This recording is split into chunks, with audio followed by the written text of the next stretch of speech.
the future of Bitcoin. We heard how it's scaling. We heard about things like how to make Bitcoin productive. In the future, there's going to be DeFi on Bitcoin and NFTs and all these things. But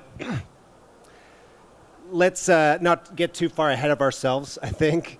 Here today, we have people working in, I guess you could call it like not the Bitcoin world necessarily, the TradFi world, people with a TradFi background. And perhaps as a reality check, let's see if we can discuss here where we're at right now with Bitcoin. So if we could just start off, could you guys just briefly describe what you're doing in your businesses? Sure. Hey everyone, Sagun from Bank Julius Baer as part of the Global Innovation Group. I lead technology engineering in my day-to-day role. We look at quite a bit of use cases around looking at Bitcoin, Lightning, and also enterprise custody.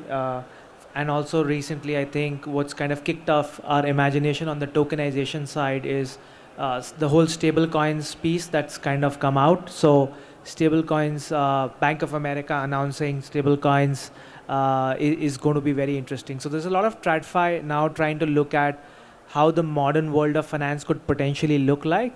And I think that's super interesting for us from an innovation standpoint.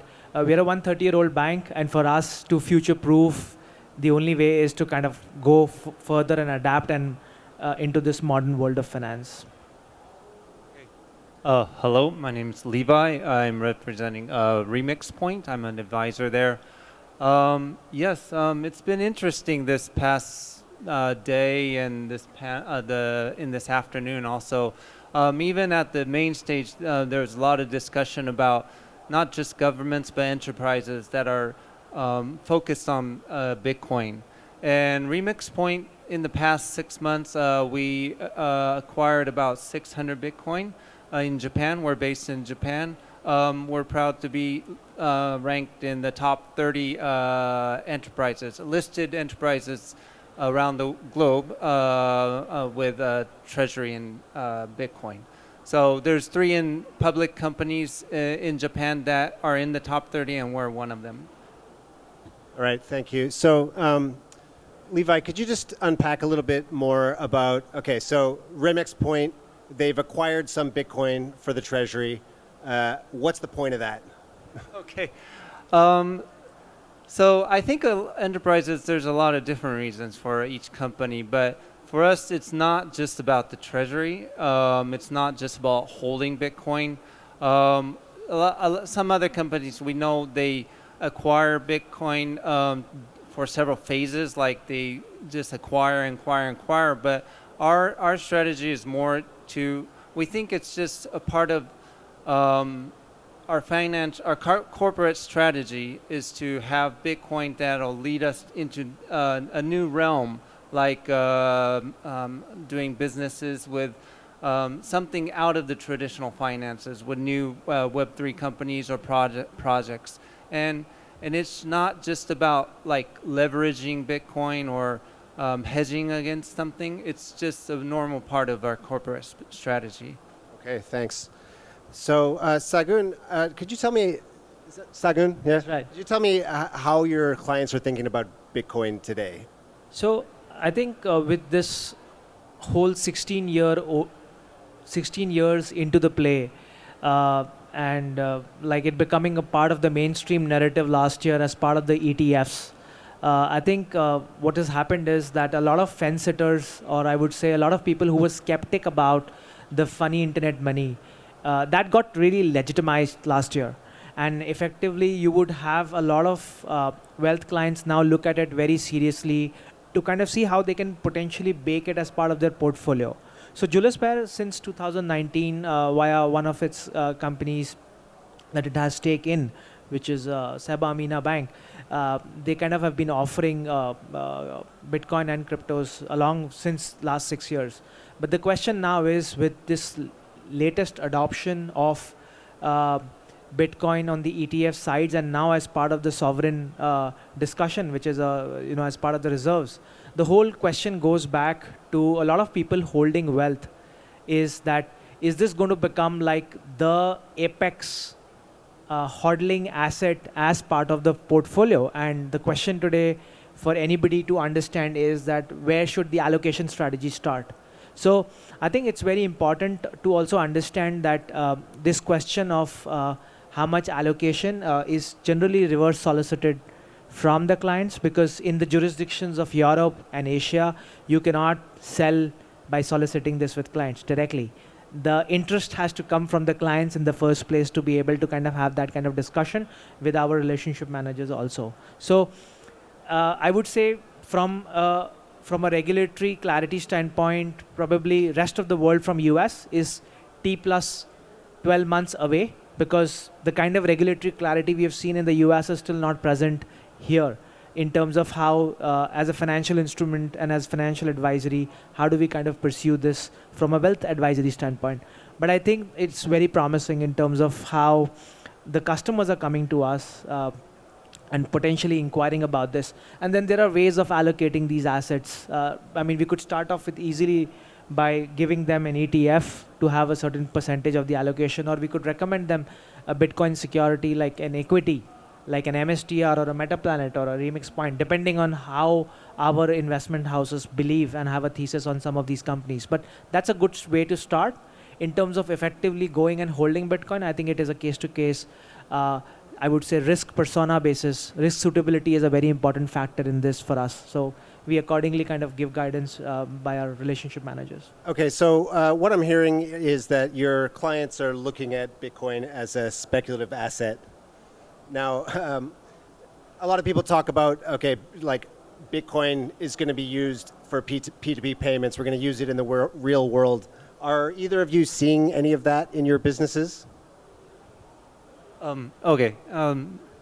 Yeah, it kind of relates to the last panel we were listening to, but I don't, honestly, I'm kind of skeptical about that in the next 1 or 2 years because we're just starting with like national reserves in Bitcoin and also enterprises having treasuries in Bitcoin. And I think we still have a long ways to go for it to be sort of used in like normal everyday transactions.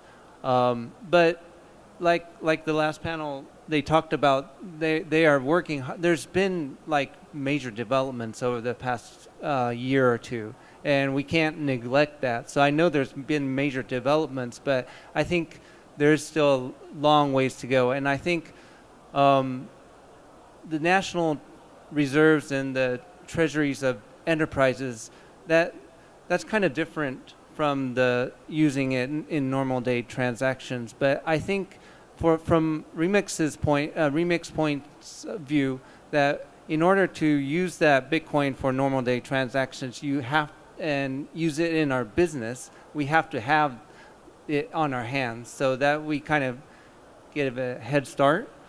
So we have it on our hands and then we work from there. Okay, so you've taken the first steps. Get some Bitcoin. Yes. Anything to add, Sagun? Yeah.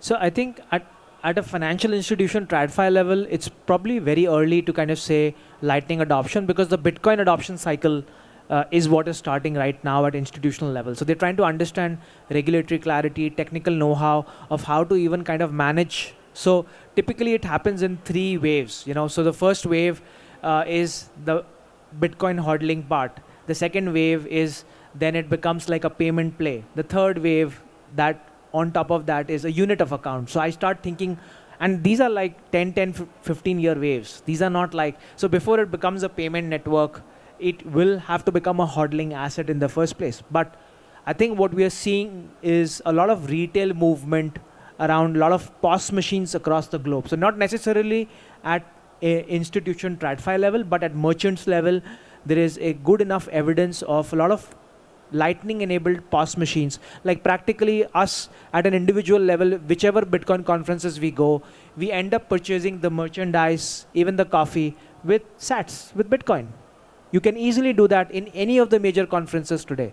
This is not a utopia. It happens. Like I've been doing this for like 2.5 years. You can easily do it. So not that Lightning payments has not taken off. It has. It has definitely proven the technology. It is there.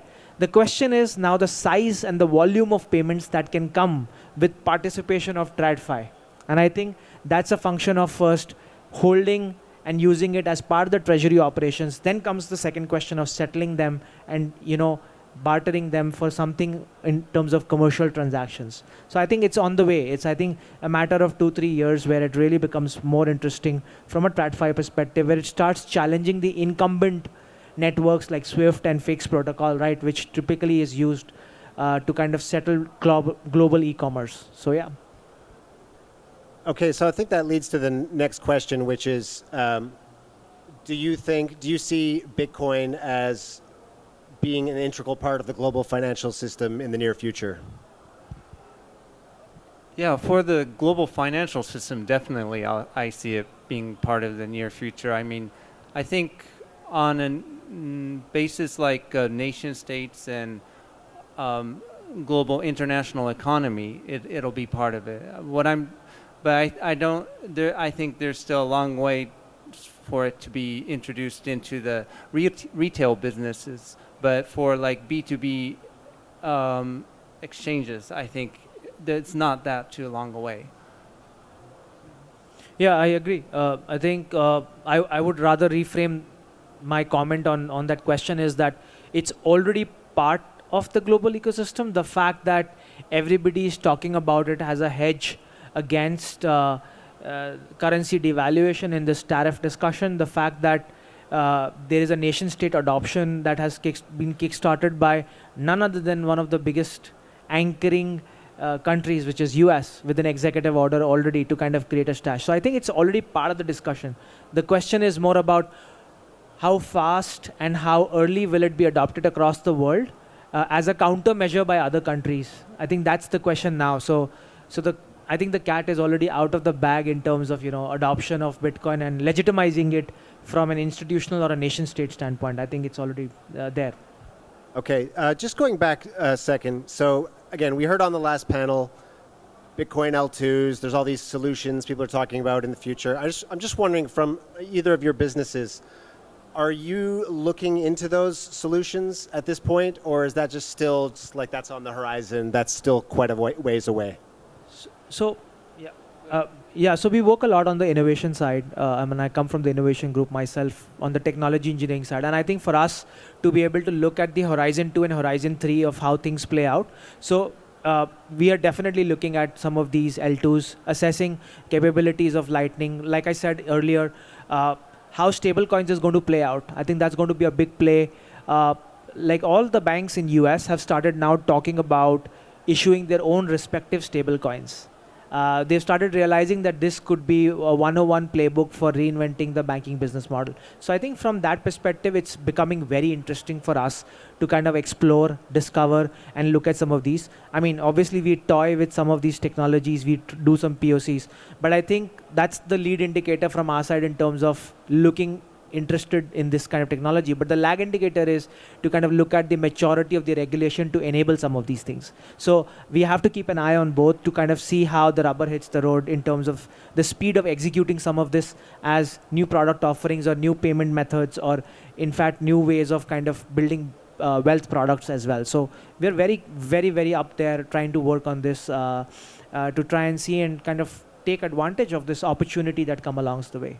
So you're looking at both regulation and tech. You're keeping an eye on both of them. Has to be. Otherwise, it's just curiosity driving some engineering excitement. I think at the end of the day, the business looks for capabilities that can be implemented within the organization to move the mandate of wealth management forward. And that's what Julius Baer is about. Yeah, just to go on that, as a publicly listed company, we are pretty much in favor of regulation. Because regulation offers a framework for us to safely use the new technology and the new currencies. And I feel that this using Bitcoin in that sort of regulatory framework offers us, like you said, we can, because we're publicly listed, our way of financing ourselves is through our stocks. But this new cryptocurrency and the new technology that goes with it, it offers us another way for us to raise money and it's a new corporate strategy for us. Okay, so as let's call you guys TradFi folks. Do you see yourself as playing a role in the evolution of the regulation of the Bitcoin realm? I mean, obviously, there is quite a bit of industry participation in terms of different jurisdictions, especially like globalized banks like ourselves. There is always a good, healthy, strong relationship from recommendations towards the respective regulators in the region. And we do quite a bit of thought leadership with all these regulators in respective jurisdictions when they kind of reach out to us, or otherwise when there are programs. Like in Singapore, we participate quite a bit with MAS in HKMA as well. There is always an industry government dialogue or a regulatory dialogue where we definitely come up with ideas and share with them to kind of see how we can move this forward, how we can enable this forward, and probably borrow some ideas from other jurisdictions where something has been implemented. So there is always an opportunity to contribute as an industry partner. Is there anything missing right now that you'd really like to see? Not. I think we're going in a good direction. Like concerning regulators, what was missing 2 or 3 years ago was case studies that were like succeeding, and now we have more companies, more listed companies, and now countries that are investing in Bitcoin and that are succeeding, and that they're not doing anything fishy or illegal. And I think regulators are pretty hesitant, and I think the U.S. has taken a big step as setting a precedent, and I think a lot of countries and regulators want to see some evidence that it actually works.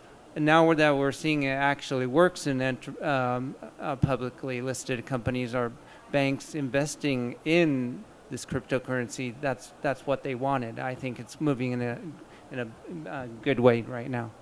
Okay, nice to hear. All right, for our last question here today, could each of you give a bold prediction for how you see Bitcoin in the next 5 years? Okay. I'll go first. 5 years, you said? Okay. Yeah, 5 years. Okay. Well, let's start with the 1 or 2 years. I think there'll be a lot of more enterprises that not to the extent like as maybe MicroStrategy or MetaPlanet, but I think there'll be a lot more enterprises that are investing in Bitcoin. I think that'll be a huge amount during 2025. And concerning national treasuries, I'm not sure about that, but at least some of the G7, G20 countries, and maybe some of the developing countries as well, it might be an option for them to explore, and I'll see a lot about that. 5 years from now, I think there'll be a lot of more solutions and options for enterprises to raise money, and there'll be a lot more options to invest for them. And I think the traditional finance will still be there, but it'll just be a lot more options. Okay, thanks. So what I'm hearing from the first part of your answer there is buy the dip. Now's the chance to buy the dip. Definitely. And the second part, I just glossed over that. All I heard was buy the dip. How about you, Sagan? So yeah, I mean, whatever I say now is not financial advice. I cannot speculate being a bank, but it's important that I say this upfront. So I can talk more from an industry outlook standpoint, like how Bitcoin ends up playing a role. So for me, and I think this is in personal opinion, not representing the bank's opinion on this, is that what we can see is there will be no questions on Bitcoin as an asset class. I think it will become it'll come really fast now because it's been 16 years in the making. And a lot of you might not know this, like Bitcoin is not the first of the lot of the cryptocurrency. Unfortunately, it's packaged and kind of said like that. It's 40 years in the making before the 16 years. So it's 56 years in the making, by the way. 40 years of prior technology progress has been there to kind of invent Bitcoin. Bitcoin was one of the last experiments that succeeded. So there's some history there. So if you're thinking this is like a 16-year-old play, no, it's a 56-year-old play if you really look at and study Bitcoin. So I think what's going to happen is fundamentally Bitcoin as a technology will enable a lot of humanity to start measuring GDPs. So unfortunately, we've not had a measurement tool between countries or between trade partners. So we've had the metric system. We've had the ruler to measure your kilometers or miles. You have the liters to actually, or meters, liters, and all of these are unit metric systems. So think of Bitcoin less of a coin, less of a cryptocurrency, but more as a measuring tool. And that measuring tool basically helps you create parity between two trading partners. Those two trading partners could be two companies or two country nation states. So effectively, especially this makes a lot more sense today, or I mean yesterday, looking at all the tariff and deficit questions that are being talked between the political leaders across the globe. So imagine there is no way to measure between two countries how much did I trade for, what kind of tariff do I put in. There is no system. It's basically driven by a lot of different agendas from two political nations. But for the first time in humanity, you will have an ability to fairly trade between two countries because they're all measuring their wealth without manipulating their respective currencies. So this is going to drive a very different kind of an order altogether, where the whole question of wealth, I mean, wealth has existed, but there has never been a metric system to measure wealth in a fair way across multiple countries. That's what Bitcoin really brings and unleashes. So in a time period of next 5, 10, 15 years, humanity will reorganize by having this new instrument to start measuring a standard unit of human economic output. And that will standardize a lot of things that we are not used to. So you can almost think of it as like the change that comes after inventing and dispersing the knowledge around a metric system. That's what we're on to. Sagun, I really like that framing. That's incredible. Bitcoin as more than a 16-year experiment. It's a 50-year experiment. And coming very soon, we're going to see a complete realignment with Bitcoin as like a measuring stick that hasn't existed before. Fascinating. All right, Sagun, Levi, thank you so much. Really enjoyed your insights today. And yeah. Thank you so much. Thanks for everyone for listening. See ya. Thank you.